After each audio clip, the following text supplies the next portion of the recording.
Welcome dear rockets, कैसे हैं आप सभी। तो आज हम लेकर आ गए माय फादर इज स्ट्रेंज का 7th पार्ट। तो जैसा कि लास्ट एपिसोड में हमने देखा कि जे की गर्लफ्रेंड यू यानी कि उसकी होने वाली पत्नी, क्योंकि वो प्रेग्नेंट जो है वो बैन की फैमिली में डिनर के लिए आई हुई है, यानी बयून फैमिली में। और यहाँ पर जब यू और मिया एक दूसरे को देखते हैं तो दोनों शॉक। हालांकि वहाँ पर कोई बात नहीं होती कि ये दोनों शॉक क्यों हो गए। उसके बाद पूरी फैमिली मिलकर डिनर करती है। तभी ग्रैंड माँ हंसते हुए यू से पूछती है कि तो बेटा तुम दोनों मिले कैसे थे। फिर फ्लैशबैक में हमको दिखाते हैं कि एक दिन जे मिया को पिकअप करने के लिए जाता है, क्योंकि मिया ने बहुत ज्यादा ड्रिंक किया था। लेकिन तभी जे को एक टेक्स्ट मिलता है कि मिया घर पहले पहुंच चुकी है। फिर जे एक बेंच पे शांति से बैठ जाता है और तभी यू एक हाई हील पहन के जे के पास लड़खड़ा कर आ जाती है और कहती है कि मुझे तुम्हारे जूते चाहिए। जे थोड़ा शॉक हो जाता है कि जूते चाहिए, लेकिन बिना कुछ सोचे समझे वो फिर भी अपने शूज उतार कर उसके पैरों में पहना देता है। साथ ही यू अपना बिजनेस कार्ड जे को दे देती है और प्रॉमिस करती है कि मैं जूते वापस जरूर कर दूंगी तुम्हें। फिर यहाँ से यू थैंक यू बोल के एक टैक्सी में लड़खड़ाते हुए चली जाती है। और यहीं दोस्तों जे को यू से पहली ही नजर में प्यार हो गया था। फ्लैशबैक होता है यहीं पर खत्म। अब आगे प्रेजेंट में जे कहता है कि मैं यू से मिया की वजह से मिल पाया हूँ, क्योंकि अगर उस दिन मिया को पिक करने के लिए मैं नहीं जाता तो यू भी नहीं मिलती मुझे। अब इसकी स्टोरी को सुनकर सभी कहते हैं कि वाह यार, ये तो बहुत ही फिल्मी स्टोरी जैसी है। तभी दोस्तों सभी यू से पूछते हैं कि तुम और मिया तो दोनों गबी एंटरटेनमेंट में काम करते हो ना, तो तुम दोनों तो मिलते ही होंगे आपस में। और दोस्तों यहाँ पर यू ऐसे बिहेव कर रही होती है जैसे मिया को पहचानती नहीं और बोलती है कि ऑफिस में इंटर्नशिप बहुत लोग करते हैं, तो शायद एक दो बार ही मिया को मैंने देखा होगा लेकिन याद नहीं है। लेकिन मिया तो अपना दुख अपने अंदर दबा के बाथरूम भाग जाती है। मन ही मन सोचती है कि काश उस दिन मैं पार्टी में गई ना होती और मैंने फिर ड्रिंक नहीं किया होता और ना ही ये यू हमारे परिवार में घुसती। क्योंकि दोस्तों सब कुछ वहीं से शुरू हुआ, मतलब उस पार्टी की वजह से। वहीं जाकर मिया ने ड्रिंक किया था और फिर उसको लेने के लिए जे गया था। फिर उसकी मुलाकात यू से हो गई और आज यू इनके घर पर आई हुई है।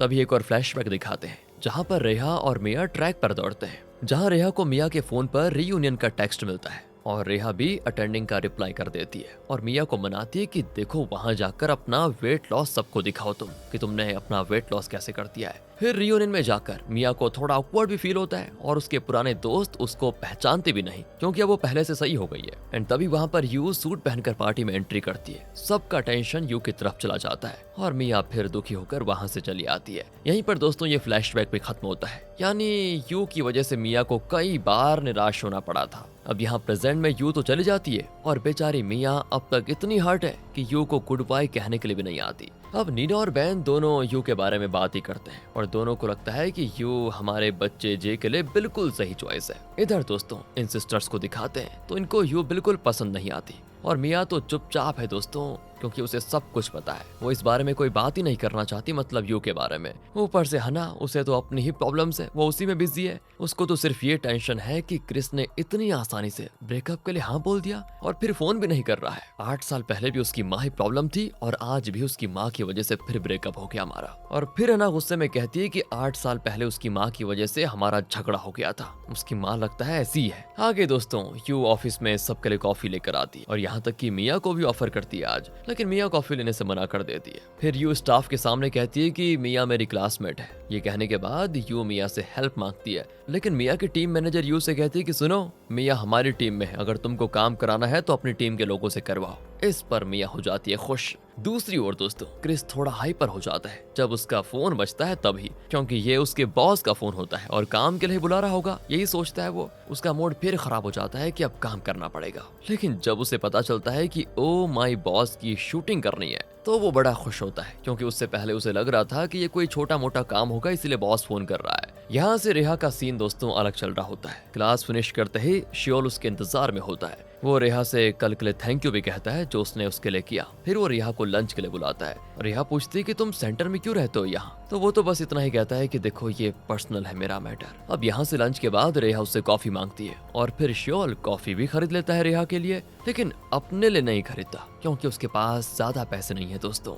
रेहा उसे आगे पूछती है कि क्या सच में तुम्हारी कोई गर्लफ्रेंड नहीं है। वो कहता है कि हाँ वो अब्रॉड में स्टडी कर रही है सच में। रेहा आगे पूछती है कि क्या वो सुंदर है। फिर वो अपना फोन निकालता है और अपनी गर्लफ्रेंड की फोटो रेहा को दिखाता है। तो रेहा तो कह देती है कि नहीं नहीं रहने दो, मुझे नहीं देखना। लेकिन अचानक से रेहा कह देती है कि तुम मुझ जैसी सुंदर लड़की को डेट ना करके बहुत पछताओगे, बता रही हूँ। तभी श्योर डायरेक्टली बोल देता है कि मैं देखो तुम्हें बता दूं तुम मेरे टाइप की हो ही नहीं, और यहाँ से ये कहकर वो क्लास के लिए चला जाता है। चलिए दोस्तों जरा जोई के बारे में जान लेते हैं वो क्या कर रहा है। तो जोई अपनी एक्टिंग की तैयारी कर रहा है, लेकिन उसका कोच थोड़ी टेंशन में है क्योंकि जोई बहुत ही खराब एक्टिंग जो करता है। अब कोच सजेस्ट करता है कि देखो अपने डैड से मिलो ताकि तुम्हारे अंदर कुछ इमोशंस फिर से जाग जाएं। जोई घर आता है तो देखता है कि उसका डैड बैन उसके लिए लंच बॉक्स उसके डोर पे रख रहा है। बैन कहता है कि बेटा आज मैं तुम्हारे लिए बाहर से खाना लेकर आया हूँ क्योंकि मैं तुम्हारे लिए अपने हाथों से खाना नहीं बना पाया आज, क्योंकि मेरी फैमिली में थोड़ी प्रॉब्लम्स चल रही हैं इसीलिए। फिर जोई कहता है कि आपने अपने घर पर मेरे लिए खाना नहीं बनाया, कोई बात नहीं, चलो मेरे घर पर वहाँ बना लो मेरे लिए खाना। बैन तो खुशी खुशी किचन में घुस जाता है, एकदम स्पेशल मील बनाने लग जाता है अपने बेटे के लिए।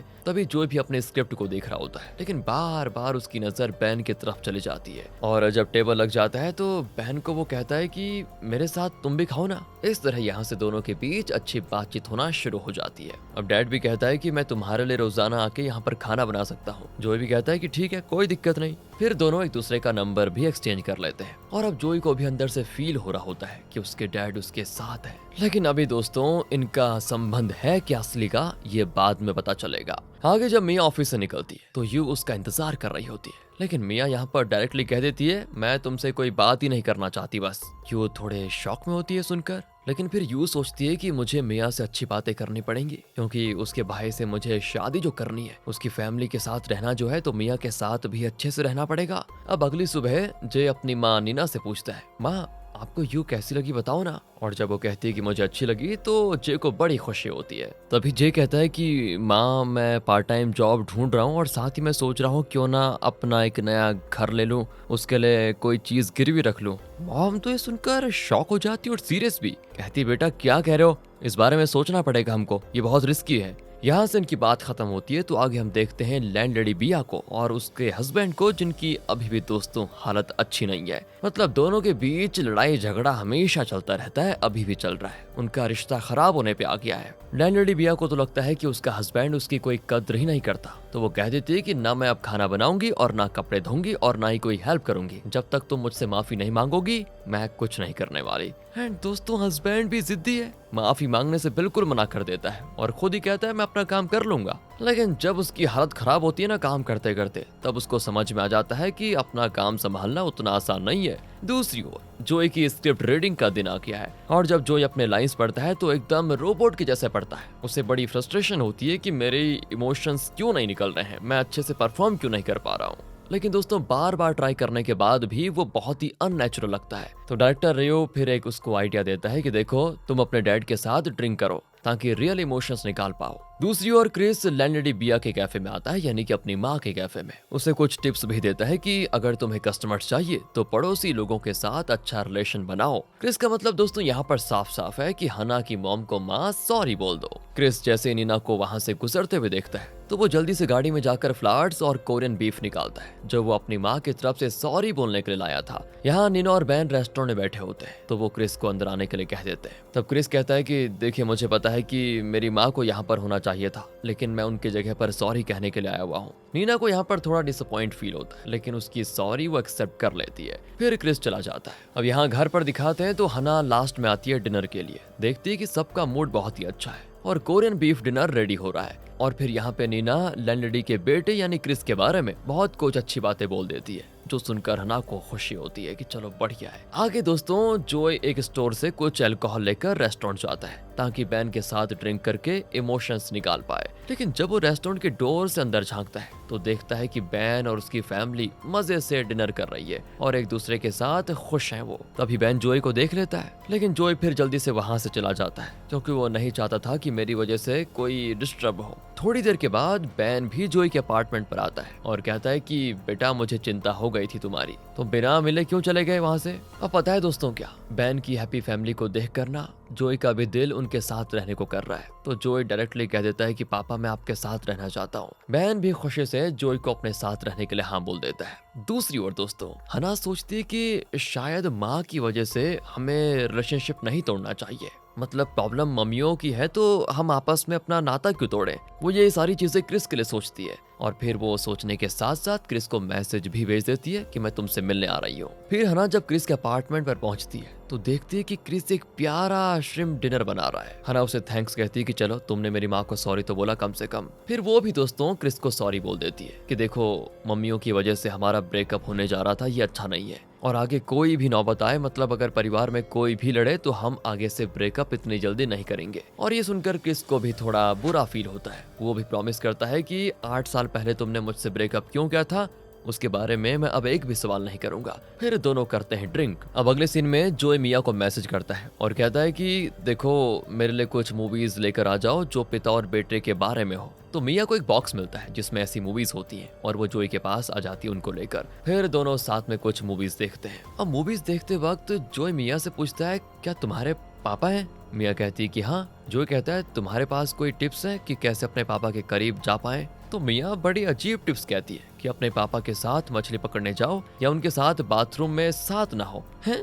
जोई हैरान होकर कहता है कि अरे नहाने के वक्त नंगे होते हैं। जोई को दोस्तों उसके सारे आइडियाज बड़े अजीब लगते हैं और सच में अजीब हैं वो। चलिए दूसरी तरफ रेहा और शियोल एक गेम्स खेलते हैं जिनमें वो दोनों एक ही टीम में होते हैं और फिर कोई जानबूझकर रेहा पर जोर से बॉल फेंक देता है तो शियोल उसे बचाने के लिए उसे अपने ऊपर गिरा देता है। फिर क्या था, उसे मेडिकल ऑफिस ले जाया जाता है। अब रेहा भी उसके पीछे जाती है और देखती है शियोल के हाथ में चोट लगी हुई है। रेहा भी अंदर से सोचती है कि यार यह हमेशा मुझे बचाता क्यों है, मतलब उसे बुरा लगता है कि मेरी वजह से ये चोट खा गया। आगे दोस्तों जे को दिखाते हैं, वो बड़ा परेशान है क्योंकि अभी तक उसे कोई पार्ट टाइम जॉब भी नहीं मिली है। फिर आता है उसका अंकल और दोनों मिलकर जॉब को सर्च करते हैं। इंटरनेट पर उनको एक जॉब मिलती है जो $70 पर डे की होती है और नाइट ड्यूटी होती है वो। तो इस तरह दोनों ट्रक लोडर्स के तौर पर होते हैं हायर और रात भर बारी बारी पैलेट ट्रक्स में भरते रहते हैं। एक ट्रक खत्म होता है तो दूसरा खाली ट्रक आ जाता है। मतलब ऐसे काम करते करते दोनों बहुत थक भी जाते हैं। आगे लैंडलेडी बिया और उसके हस्बैंड एक ही घर में रहते हैं लेकिन अलग अलग जिंदगी जीते हैं, एक नॉर्थ एक साउथ। अब जैसा कि आपको पता है कि बिया ने अपने हस्बैंड के लिए खाना बनाना, कपड़े धोना, सारी चीजें करना छोड़ दिया है और उसका हस्बैंड बिल्कुल बेफिक्र रहता है क्योंकि उसे खुद भी कुछ काम करना नहीं है। वो तो हर समय ऑनलाइन ऑर्डर कर देता है खाने का और 1 महीने के लिए सॉक्स और अंडरवियर खरीद लेता है ताकि धोना ही ना पड़े। बताओ यार। और झगड़ा वो तो उनके बीच हमेशा ही चलता रहता है। इस तरह इनकी लाइफ चलती रहती है। आगे दोस्तों रेहा शियोल के सीक्रेट रूम में उससे मिलने जाती है लेकिन वो वहां पर नहीं होता तो रेहा उसको ढूंढती है कि कहाँ गया है। तभी पता चलता है कि शियोल तो पार्किंग लॉट में है। वहां पर एक कार आती है तो रेहा छुप जाती है। उस कार से एक लड़का निकलकर शियोल को जोर से गले लगाता है। शियोल भी उसके माथे से बाल हटाता है। फिर वो शियोल का हाथ पकड़कर दोनों कार में बैठ जाते हैं। रेहा भी देखती है कि उस लड़के ने शियोल को एक छोटी बॉक्स दी है जिसमें एक रिंग है और जब शियोल बॉक्स को खोलता है तो वो उस लड़के को गले लगा लेता है। रेहा ये देखकर शॉक हो जाती है कि इन दोनों का चल क्या रहा है ये, और वो सोच लेती है कि शियोल और उस लड़के के बीच में कुछ वैसा संबंध है। लेकिन दोस्तों असल में ये लड़का शियोल का बड़ा भाई होता है। उसने शियोल को अपनी एक्स गर्लफ्रेंड की रिंग दी है ताकि शियोल उस रिंग को बेचकर अपने खर्चे उठा पाए क्योंकि दोस्तों शियोल और उसके पापा के बीच में कुछ ठीक नहीं चल रहा। इसलिए उसका भाई आया उसकी मदद करने के लिए। उसका भाई शियोल को कहता है कि भाई तुम कभी मॉम को कॉल भी कर दिया करो क्योंकि मॉम तुम्हें बहुत मिस करती है। यहाँ से इनकी बात खत्म होती है तो आगे हम जोई को देखते हैं जिसको बड़ी टेंशन है क्योंकि एक तो उसके इमोशन नहीं निकल रहे, ऊपर से वो अपने डैड के साथ रहना चाहता है और वो ये भी सोचता है कि मेरे डैड बैन का अपार्टमेंट मेरे लिए बहुत ही छोटा पड़ेगा अगर मैं वहां पर रहने गया तो। इसलिए वो बैन को कॉल करता है और दोनों रात में 7 बजे मिलने का प्लान बनाते हैं। यहाँ दिखाते हैं तो नीना, ग्रैंडमा और आंट घर में बातें करती है। नीना ग्रैंडमा से लोन मांगती है लेकिन ग्रैंडमा बहाना बना देती है और लोन देने से मना कर देती है। नीना को बुरा भी लगता है कि इन्होंने मेरी बात नहीं मानी क्योंकि हमेशा ही नीना और बैन ने ग्रैंडमा, आंट और अंकल की बहुत ही मदद की थी। तभी आंट को बैन का फोन आता है कि फिर से रेस्टोरेंट देख ले। मतलब बैन कहीं जाने की सोच रहा होगा ना तो वो आंट को कह रहा है कि तुम फिलहाल देख लो। तो आंट भी सोचती है कि अरे नीना को बता देते, मैं आजकल बहुत रेस्टोरेंट देख रही हूँ अकेले। लेकिन फिर वो सोचती है कि ये बैन आजकल जा कहाँ रहे हैं। आंट को शक होता है कि कहीं बैन का कोई चक्कर तो नहीं चल रहा बाहर, और नीना को भी ये चीज क्लिक कर जाती है कि बैन आजकल जा कहाँ रहा है बिना बताए। वो भी अंदर से परेशान हो जाती है। दोस्तों यहाँ से नीना लैंडलेडी बिया से मिलती है और बताती है कि तुम्हारा बेटा आया था, तुम्हारी तरफ से माफी मांग के चला गया। तुम्हारा बेटा सच में तुमसे बहुत ज्यादा अच्छा है और मैंने तुम्हारे बेटे की माफी को एक्सेप्ट कर लिया है। तो एक काम करते हैं, पुरानी बातों को भूल जाते हैं जो भी हमारे बीच हुआ है और अब से अच्छा बनकर रहते हैं। ये सुनकर लैंडलेडी बड़ी चिढ़ जाती है पता नहीं इसको क्या प्रॉब्लम है। आगे दोस्तों यू को दिखाते हैं जो मिया के ऑफिस में उससे दोस्ती करने की कोशिश करती है। मिया तो और गुस्से में जवाब देती है कि मैं नहीं चाहती कि तुम मेरे भाई से शादी करो, बात खत्म बस। लेकिन मिया को भी पता है कि उसकी ये इच्छा कभी पूरी नहीं होगी, क्योंकि उसका भाई जे यू को पसंद करता है तो शादी तो इसी से करेगा। इसीलिए वो यू से कहती है कि तुमको मुझसे सच्चे दिल से माफी मांगनी होगी, मैं तुम्हें माफ कर दूंगी, उसके बाद सब बढ़िया। ये कहने के बाद मिया चली जाती है वहां से। आगे बैन को देखते हैं जो जोई के अपार्टमेंट में आ गया है। जोई पूछता है क्या तुमने अपनी फैमिली से मेरे बारे में कुछ कहा? तो बैन कहता है कि नहीं, अभी तक तो नहीं कहा, लेकिन आज रात सबको बताने वाला हूँ। जोई पूछता है कि आपका घर कितना बड़ा है, मैं ये देखना चाहता हूँ कि मैं वहाँ पर शिफ्ट हो सकता हूँ या फिर नहीं। वैसे दोस्तों यहाँ पर जोई का प्लान ये है कि वो बैन को बता दे कि भाई तुम्हारा घर उतना बड़ा नहीं है कि मैं वहाँ पर अच्छे से रह पाऊँ। लेकिन वो ये बात बोलता इससे पहले बैन को रेहा का फोन आ जाता है और फोन को सुनकर वो चले भी जाता है। उधर मिया अकेले ही एक शॉप के बाहर पी रही होती है बियर। तभी जोई भी वहाँ पर कुछ खाने को लेने के लिए गया होता है और देखता है कि मिया टेबल पर बैठी बियर पी रही है।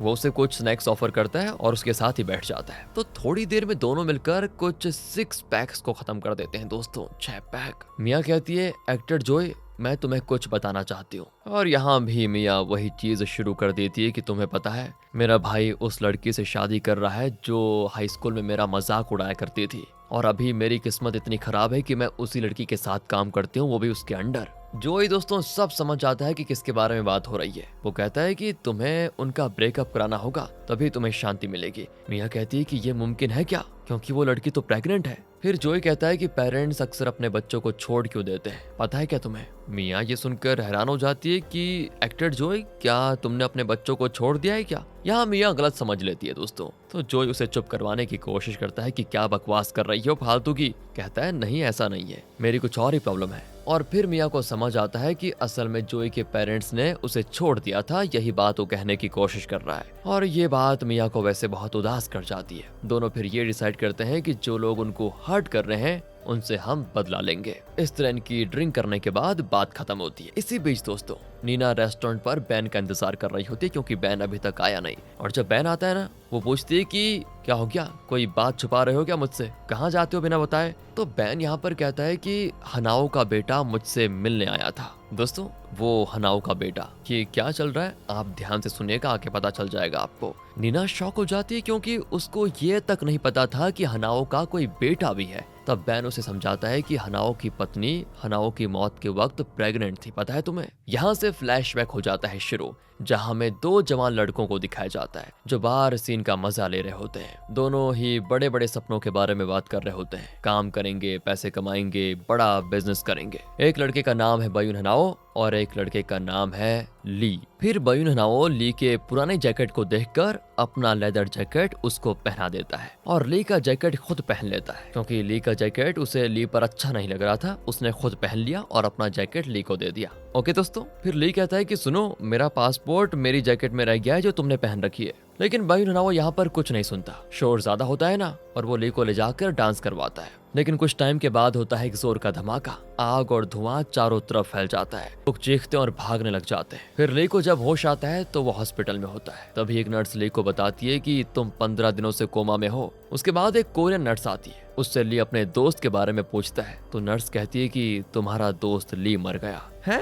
ली सोचता है कि मैं तो जिंदा हूँ और नर्स कह रही है कि मैं मर गया हूँ, ये क्या है? फिर ली सोचता है कि अच्छा, ये कंफ्यूजन उस कोड की वजह से है, क्योंकि बयून हनाओ ने मेरी जैकेट पहनी भी थी और उसमें मेरे सारी आइडेंटिटी थी, और इसीलिए ये लोग जो मरा उसको ली कह रहे हैं और बयून हनाओ ये लोग मुझे समझ रहे हैं। तभी दोस्तों वहाँ पर नीना आती है। उसे तो ये खबर मिली थी कि तुम्हारा पति ली मर चुका है, वो उसकी बॉडी लेने के लिए आई होती है। लेकिन जैसे ही नीना ली को देखती है ना बेड पर, अब वो तो अपने पति को पहचानेगी कि ये ली है, तो वो बेहोश हो जाती है। और जब वो होश में आती है तो ली उसे सब कुछ समझाता है कि ये सीन हो गया। और तब नीना उसे कहती है कि सुनो, किसी को कुछ मत बताओ, हमने कुछ गलत तो नहीं किया ना, और मैं तुम्हें बता दूं कि मैं अभी प्रेग्नेंट भी हूँ। दोस्तों यहाँ से ली अपने दोस्त बयून हनाओ की आइडेंटिटी ले लेता है। तो दोस्तों अब आगे यू और जे का क्या होगा? जे को पार्ट टाइम जॉब मिलेगी या कहीं वो अपना घर ही ना बेच डाले? क्रिस और हना का तो सही हो गया, लेकिन लेनिडी बिया और उसके पति का चक्कर अभी भी दोस्तों बस बहुत ही बुरे हालात हैं, क्या कहूँ।